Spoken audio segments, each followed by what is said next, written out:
Forget about it. Your girl is in a new realm of closeness with God. And I want you here with me, like feeling his invisible presence that is always with us. Like yesterday, I'm walking back past a lake and I took a picture of it and I sent a message to my support group. I said, this is what God is calling me, guys, to walk on water with him. That's the kind of faith God wants me to walk on water. Fast forward to this morning, I'm on TikTok, this song plays Rush. So I went to my Apple Music to get it. Then I go to this, I was reading on this old post about how I went to the Word, the email, and I put in Rush.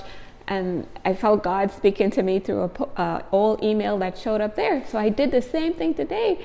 I went and I searched for the word rush. Can you believe exactly, like almost word for word, my words showed up there? From an email from November of 2023. How many months is that later, guys? God saying, yes, Nick, I want you to have this walk on water kind of faith. That's the meaning of this 2:11. God gave me a whole number, guys, that he is calling me to walk on water with him. That's the meaning of this 2:11. Like, I need you to have extraordinary faith in me, my Nick. Can you believe God would go to that extent to reveal his presence with me, guys? Say, Nick, go to your old email, look up the word rush. And that was the first email that came up, confirming the message that I sent the support group yesterday morning, taking a picture of a lake. That this is what God wants from me. And it wasn't from you too.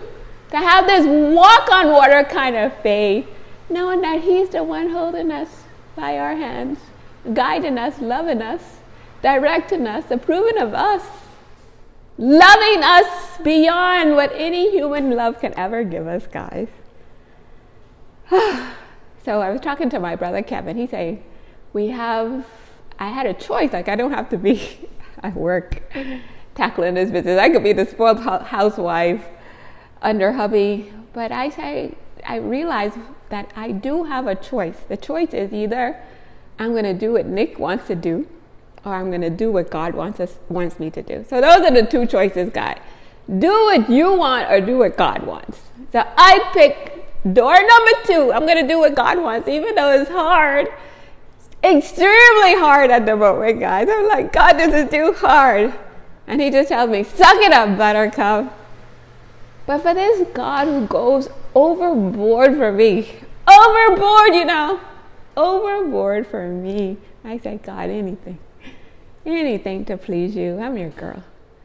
So that's what my brother Kerry's been teaching me. He's saying, most importantly, obey God, because that's how he leads us on the path to the best life with him.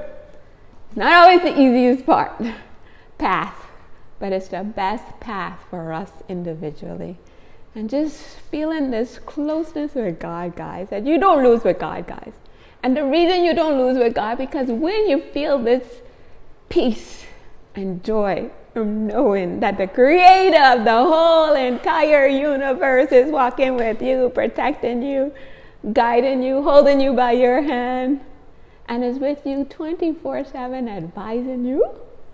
Nothing better than this. You can't lose. You cannot lose with God. Do you hear me? Do you hear me? You will not lose with God. So every day I go out, I run with him, I strategize with him, say, God, this is what's going on here. God, what is what's going on here? And I talk to him constantly, guys. So please don't miss out on the best life with Papa God. Tell him today, you want to walk closer with him. Let's all be about walking on water, having that walk on water kind of faith, knowing Papa God, his invisible presence, is always with us, baby.